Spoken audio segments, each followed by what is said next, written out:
আসসালামু আলাইকুম। আশা করি সবাই ভালো এবং সুস্থ আছেন। আজকে আমরা দ্বিতীয় বিশ্বযুদ্ধ সম্পর্কে জানবো। চলুন আমরা সরাসরি স্লাইডে চলে যাই।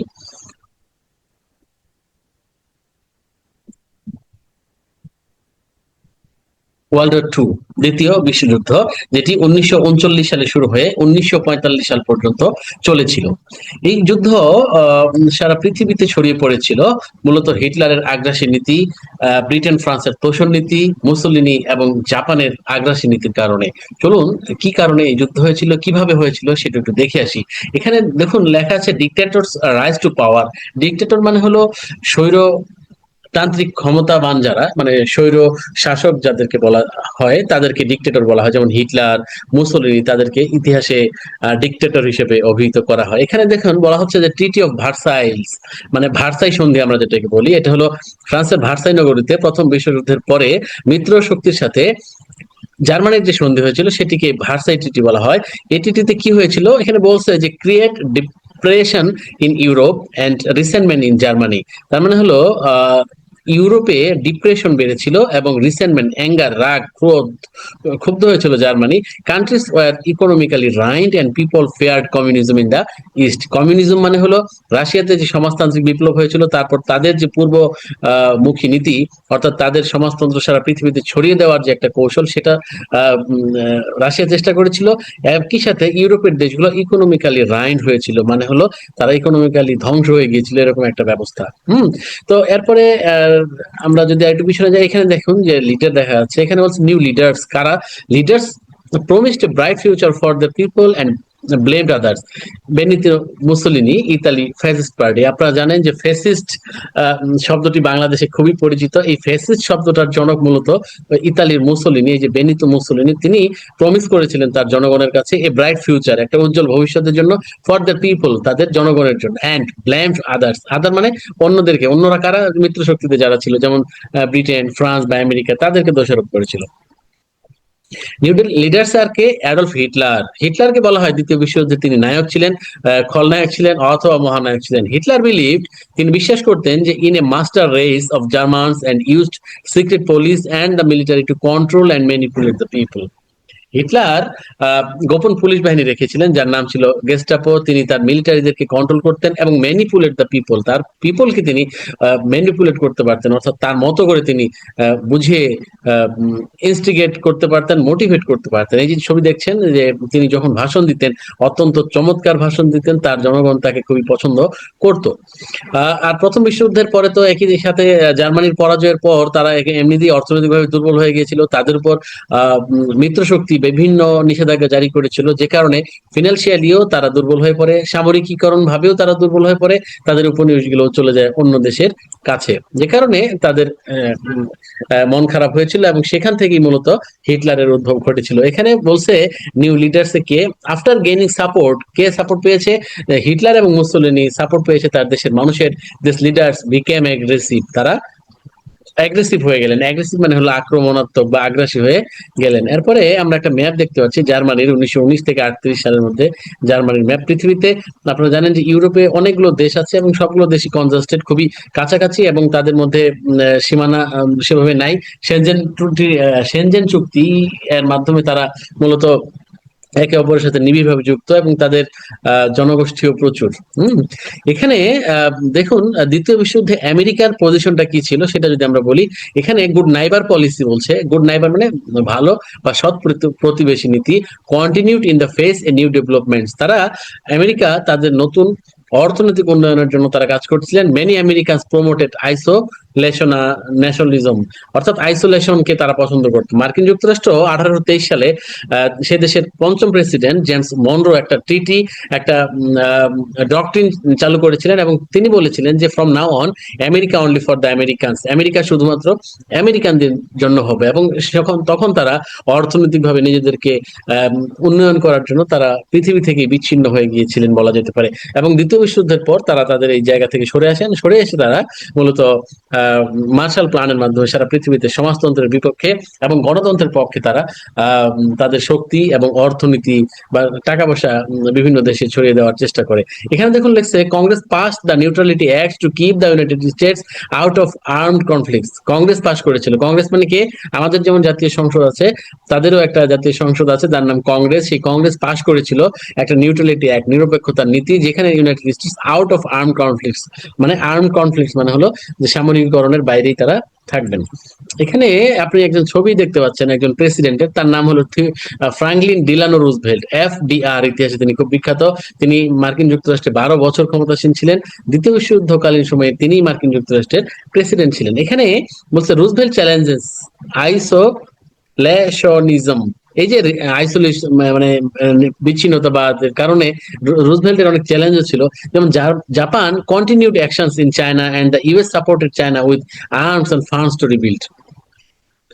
বলছে যে ফ্রাঙ্কলিন ডি রুজভেল্ট দেখছেন যে জাপান কন্টিনিউড মানে প্রতিনিয়তই চীনকে আক্রমণ করে, এবং একসময় এখনকার জাপান যেমন ঠান্ডা জাপান, সেই জাপান কিন্তু এরকম ছিল না। একসময় সে রাশিয়াকে আক্রমণ করতো, জয়লাভ করতো, চীনকে আক্রমণ করে বিভিন্ন জায়গা দখল করে নিত। এরকম একটা অবস্থায় রুজভেল্টের জন্য এটা একটা চ্যালেঞ্জ ছিল, এবং তিনি চায়নাকে জাপানের হাত থেকে রক্ষা করার জন্য সেখানে আর্মস দিতেন, অস্ত্র দিতেন, এবং ফান্ডস টু রিবিল্ড, এবং রিবিল্ড মানে হলো পুনরায় পুনর্নির্মাণ করার জন্য ফান্ড দিতেন, সহায়তা দিতেন। Roosevelt wanted to quarantine the aggressors কে দূরে রাখার চেষ্টা করতেন রুজভেল্ট। হ্যাঁ, এরপরে কি হলো, আমরা একটা ম্যাপ দেখতে পাচ্ছি, ইউরোপের ম্যাপ। এই ম্যাপটাতে দেখুন আপনারা, এখানে অনেকগুলো দেশ, আশেপাশে অনেকগুলো সাগর টাগর আছে, সাগর মহাসাগর আছে, কিন্তু দেশগুলো দেখেন এই যে নরওয়ে, স্ক্যান্ডিনেভিয়ান দেশ, সুইডেন, এই যে ইস্তোনিয়া, এই যে লাটভিয়া, লিথুয়ানিয়া, USSR মানে union of Soviet socialist Republic, এই যে Poland, Germany, Czechoslovakia, Hungary, Austria, এই দেখুন গ্রেট ব্রিটেন, হ্যাঁ, নর্দার্ন আয়ারল্যান্ড, এখানে আইরিশ আইরিশ ফ্রি স্টেট, এই যে অনেকগুলো, এই যে পর্তুগাল, স্পেন, হ্যাঁ, ফ্রান্স। অর্থাৎ এই যে গন্ডগোলের মেইন জায়গাটা হলো এটা, হ্যাঁ, ব্রিটেন, এই যে ফ্রান্স, আর হলো জার্মানি, এই যে জার্মানি, হ্যাঁ, অর্থাৎ এই জায়গাটার মধ্যে। তারপরে কি হলো, Hitler marches in Europe. Hitler ইউরোপের মধ্যে কি করলেন, দেখা যাচ্ছে যে মিউনিক একটা প্যাক্ট করেছিলেন হিটলার ব্রিটেন এবং ফ্রান্সের সাথে, এবং সেই চুক্তির মাধ্যমে ব্রিটেন এবং ফ্রান্স তোষণ নীতি গ্রহণ করেছিল। অর্থাৎ হিটলারকে বলেছিলেন যে ঠিক আছে, আপনি আপনার যে অঞ্চলটা আগে ছিল সুদেটানল্যান্ড, এই অঞ্চলটা আপনি জয় করেন, এই জয় করার পরে আপনি নিজে চুপ হয়ে যাবেন, আপনি আর অন্যান্য দেশের দিকে, অন্যান্য অঞ্চলের দিকে আর আগাবেন না।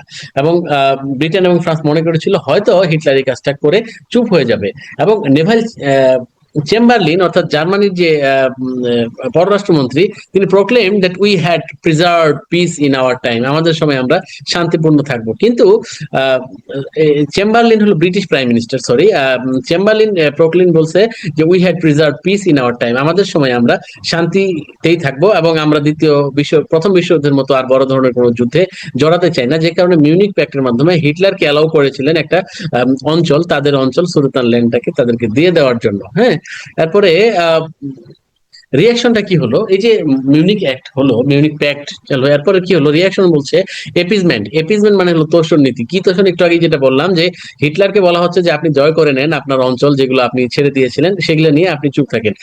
এখানে এপিজমেন্ট মানে তোষণ নীতি, মানে ফ্ল্যাটারিং। ফ্ল্যাটারিং মানে হলো পাম দেওয়া আর কি, এক কথায়। France and Britain had adopted to the policy of giving into Hitler's demand to avoid war. যুদ্ধ অ্যাভয়েড করার জন্য ফ্রান্স এবং ব্রিটেন হিটলারকে অনেকভাবে হিটলারকে সাপোর্ট করেছে, তার সাথে মানিয়ে নেওয়ার চেষ্টা করেছে। Hitler broke his promise and took over all of Czechoslovakia. কিন্তু মিউনিক প্যাক্ট অনুযায়ী সুদেটানল্যান্ড দখল করার পরে হিটলার আর কিছু দখল করবে না, সেই নীতি থেকে হিটলার সরে আসেন, এবং আসার পরে তিনি চেকোস্লোভাকিয়া জয় করে নেন হিটলার। এরপরে এখানে শুধু এটাই ঘটে নাই, এখানে একটা অ্যাক্সিস পাওয়ার ঘটে গেছে, অ্যাক্সিস পাওয়ার তৈরি হয়েছিল। অ্যাক্সিস মানে অক্ষ শক্তি, একই অক্ষে যারা অবস্থান করে তারা অক্ষ শক্তি। একই সাথে রাজনীতির ভাষায় আমরা যদি বলি যারা প্রথমে আক্রমণ করে তারাই অক্ষ শক্তি। এখানে কারা ছিল? জার্মানি ছিল, ইতালি ছিল, এবং জাপান ছিল। Wanted to B the centre of the world. তারা কি চেয়েছিলেন? তারা পৃথিবীর কেন্দ্র হতে চেয়েছিলেন, অর্থাৎ পৃথিবীর মূল জায়গাটা তারা দখল করতে চেয়েছিলেন, তারা পৃথিবীর কেন্দ্রে অবস্থান করতে চেয়েছিলেন। এখানে কয়েকটা টাইম লাইন দেখি অফ অ্যাক্সিস অ্যাগ্রেশন, অর্থাৎ অক্ষ শক্তির যে আগ্রাসী ভূমিকা সেটা একটু দেখি। যেমন 1931-32 সালের মধ্যেই জাপান ইনভেডেড, জাপান জয় করে ফেলে, অ্যান্ড কনকার্ড, এবং জয় করে কি মাঞ্চুরিয়া। এই মাঞ্চুরিয়া চীনের জায়গা, সেটা 1931-32 সাল নাগাদ জাপান দখল করে নেয়। 1935 সালে তাদেরই এক শক্তি ইতালি অর্থাৎ Mussolini invaded and annexed Ethiopia, Ethiopia জয় করে এবং তাকে অ্যানেক্সড করে, সংযোজিত করে কার সাথে? ইতালির সাথে। 1935-36 সালে Germany violated treaty of Versailles with conscription and remilitarising the Rhineland. Germany 1935-36 সালেই তাদের যে শিল্প অঞ্চল রাইনল্যান্ড, সেটাকে সেখানেও তারা সামরিকীকরণ করে, সৈন্য সমাবেশ ঘটায়, যে কারণে প্রবলেম দেখা যায়। এবং এর ফলে দেখুন যে 1936 থেকে 39 সালের মধ্যে জার্মানি এন্ড ইতালি এইড করছিল Francisco Franco in the Spanish civil war. আপনারা জানেন যে দ্বিতীয় বিশ্বযুদ্ধের কি বলে যে মহড়া বলা হয় হলো স্প্যানিশ সিভিল ওয়ার বা স্পেনের গৃহযুদ্ধকে, এবং সেখানে জার্মানি এবং ইতালি সহযোগিতা করেন তার সেনাবাহিনীর যে প্রধান ছিল ফ্রান্সিসকো ফ্রাঙ্কো তাকে। এর ফলে মিত্র শক্তির যে দেশগুলো অথবা অন্যান্য দেশগুলো তারা ভীত হয়ে পড়ে, আতঙ্কিত হয়ে পড়ে, এবং ইউরোপের শান্তি শৃঙ্খলা নিয়ে ব্রিটেন ফ্রান্সের মাথা তখন গরম হয়ে যায়। 1937 সালে জাপান কনকার চাইনিজ কোস্টাল এরিয়াস। 37 সালে জাপান চায়না যে উপকূলীয় এলাকা, সেই এলাকাগুলো দখল করে নেয়। 1938 সালে Hitler invaded and annexed Austria to protect German speaking people. আপনারা জানেন যে জার্মানির ভাষায় কথা বলে অস্ট্রিয়ার মানুষ, এবং যেহেতু হিটলার বলল যে যেহেতু অস্ট্রিয়ার মানুষ জার্মানিতে কথা বলে জার্মান ভাষায়, সুতরাং তারা আমাদের সাথেই থাকবে। এই জন্য 1938 সালে হিটলার অ্যানেক্সড টু অস্ট্রিয়া জয় করে ফেলে। 1939 সালে Mussolini invaded and annexed Albania. 1939 সালে মুসোলিনি ইউরোপের আর একটা দেশ আলবেনিয়া দখল করেন এবং সেটাকে তাদের সাথে সংযোজন করে। হ্যাঁ, এরপরে 1939 সালে Germany signed the non aggression pact with Russia, saying that Russia would not interfere in Poland if Germany would not interfere in the Baltic states. 1939 সালে জার্মানি রাশিয়ার সাথে একটা অনাক্রমণ চুক্তি করে। কি চুক্তি বলা হচ্ছিল? রাশিয়া বলছে যে Russia would not interfere, Russia interfere বা হস্তক্ষেপ করবে না পোল্যান্ডে, if Germany would not interfere in the Baltic state, অর্থাৎ বাল্টিক স্টেটের রাষ্ট্রে যদি জার্মানি হস্তক্ষেপ না করে, তাহলে পোল্যান্ডও রাশিয়াও পোল্যান্ডের দিকে হস্তক্ষেপ করবে না। এরকম একটা ট্রিটি তখন তারা স্বাক্ষর করে। 1939 সালের 1 September Germany invaded Poland. Germany Poland দখল করে না। তার মানে হলো রাশিয়ার সাথে যে অনাক্রমণ চুক্তি হয়েছিল সেখান থেকেও তারা বের হয়ে আসে, এবং এর ফলে ফ্রান্স এবং Britain declare Germany starting world war two. এবং এর ফলেই 1939 সালের 1 সেপ্টেম্বর ফ্রান্স এবং ব্রিটেন ডিক্লেয়ার্ড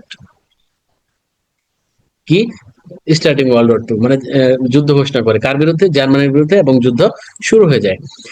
এখন আমরা যদি বলি যে long range causes of WW2 World War টুর লং রেঞ্জটা কি ছিল, সেটা হলো যে 1 নম্বরে দেখুন আপনার লেখা আছে ডিক্টেটরশিপ। ডিক্টেটরশিপ মানে হলো স্বৈরতন্ত্র। কার স্বৈরতন্ত্র? মুসোলিনির স্বৈরতান্ত্রিক মনোভাব, জাপানের রাজার স্বৈরতান্ত্রিক মনোভাব, হিটলারের স্বৈরতান্ত্রিক মনোভাব। মিলিটারিজম। মিলিটারিজম মানে হলো সামরিকীকরণ। যেমন ধরেন যে আমরা বললামই যে হিটলার মুসোলিনি বারবারই সামরিকীকরণ করছিল, চীন দখল করে নিচ্ছিল, জাপান, এরকম একটা অবস্থা। ন্যাশনালিজমের ব্যাপক আকার দেখা দিয়েছিল তখন, মানে জাতীয়তাবাদ, মানে প্রখর জাতীয়তাবাদ যেটাকে বলে, উগ্র জাতীয়তাবাদ। যেমন ধরেন যে বাংলাদেশের জাতীয়তাবাদ আমরাই সেরা, ইন্ডিয়া যদি মনে করে আমরাই সেরা, জাপান পাকিস্তান যদি মনে করে আমরাই সেরা, এই আমরা সেরা প্রমাণ করতে গিয়ে নিজেদের জাহির করার জন্য তাদের মধ্যে যে একটা দম্ভ অহমিকা বোধ তৈরি হয়, সেটাই হলো উগ্র জাতীয়তাবাদ। এটা একটা দ্বিতীয় বিশ্বযুদ্ধের বড় কারণ ছিল। ইম্পেরিয়ালিজম ছিল, সাম্রাজ্যবাদ। যেমন ধরেন একটু আগে আমি বলেছি যে জাপান মাঞ্চুরিয়া দখল করে ফেলছে, ইতালি কি বলে আলবেনিয়া বা ইথিওপিয়া দখল করে নিচ্ছে, হিটলার পোল্যান্ড দখল করে নিচ্ছে। এই যে সাম্রাজ্যবাদী একটা চিন্তা চেতনা, এটা দ্বিতীয় বিশ্বযুদ্ধের একটা অন্যতম গুরুত্বপূর্ণ কারণ। আর ফেইলিওর অফ এপিজমেন্ট, যেমন ব্রিটেন এবং ফ্রান্স হিটলারকে বারবারই তেল দিচ্ছিলেন যে তুমি এটা দখল করছো, ঠিক আছে এটা নিয়ে থাকো, কিন্তু এই তেল দেওয়াটাও কাজে লাগা নাই লাস্টে। এই জন্য বলছে যে ফেইলিওর অফ এপিজমেন্ট, তোষণ নীতিটাও ব্যর্থতার মুখে পতিত হয়। হ্যাঁ, এরপরে জার্মান সাকসেসটা কি ছিল? Successes Germany unleashed. আচ্ছা, এখানে জার্মানির অনেকগুলো কি বলেছে যে তাদের বিভিন্ন বিজয় গাথা সম্পর্কে বলা হয়েছে এখানে। জার্মানি কি করেছিল? Germany roll through Poland and easily took Denmark Norway to secure naval bases. তাদের নেভাল বেজেস গুলো ডেনমার্ক এবং নরওয়েতেও তারা সেট করে দিয়েছিল। Germany bombed Great Britain for 3 months to soften the islands defences for invasion. The British Air Force claim victory in this battle of Britain. তার মানে ব্রিটেনের সাথে ফ্রান্সের সাথে প্রচুর যুদ্ধ হয়েছিল মাঝখানে। হ্যাঁ, এখানে একটা বড় ঘটনা ঘটে যায় ইউএস অ্যাকশনের, অর্থাৎ 1941 সালের 7 ডিসেম্বর 1941 সালের 7 ডিসেম্বর জাপান পার্ল হারবার আক্রমণ করে মার্কিন যুক্তরাষ্ট্রের একটা ঘাঁটি, এবং এই ঘাঁটি আক্রমণ করার পরেই মূলত মার্কিন যুক্তরাষ্ট্র এই যুদ্ধে জড়িয়ে পড়ে। হ্যাঁ, জড়িয়ে পড়ে, অর্থাৎ 1941 সালের 8 ডিসেম্বর ফ্রাঙ্কলিন ডি রুজভেল্ট এই যুদ্ধে নিজেদের যে নিরপেক্ষতার নীতি সেখান থেকে বের হয়ে আসে এবং তারা এই যুদ্ধে অংশগ্রহণ করে। এখানে বলছে যে 1941 সালের president could lend or lease goods to anyone whose defence was vital to the United States. আচ্ছা, এখানে বলছে এরপরে দেখুন আমরা এই যে একটা জায়গা দেখতে পাচ্ছি যুদ্ধের ব্যাপারে, যে আমরা কি বলে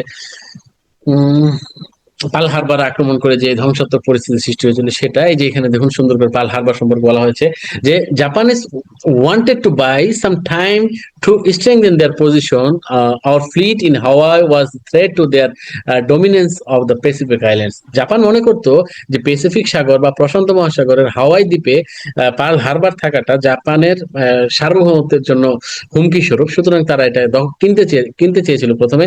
যেহেতু আমেরিকা রাজি হয়নি, সুতরাং তারা এখানে হামলা করে, এবং হামলার পরে যেটা হয়েছিল সেটা তারা একেবারে গুড়িয়ে দিয়েছিল। এরকম Japanese admiral Isoroku Yamamoto said, I fear all we have done is to awaken a sleeping giant and fill him with a terrible resolve. একটা ভয়ঙ্কর সমাধানের দিকে তারা যাবে এটার দ্বারা।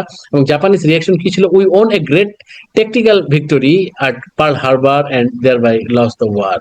এই যে তাদের অবস্থা, এর ফলে আমেরিকা কি করলো? আমেরিকা কিন্তু চুপ থাকে নাই, তারা সঙ্গে সঙ্গে সেখানে আক্রমণ করে, অর্থাৎ মার্কিন যুক্তরাষ্ট্রের পার্ল হারবার আক্রমণ, মানে জাপান পার্ল হারবার আক্রমণ করার পরপরই কিন্তু আমেরিকা সেখানে Franklin D Roosevelt called a date which will live in infamy, তারা যুদ্ধে যোগদান করে।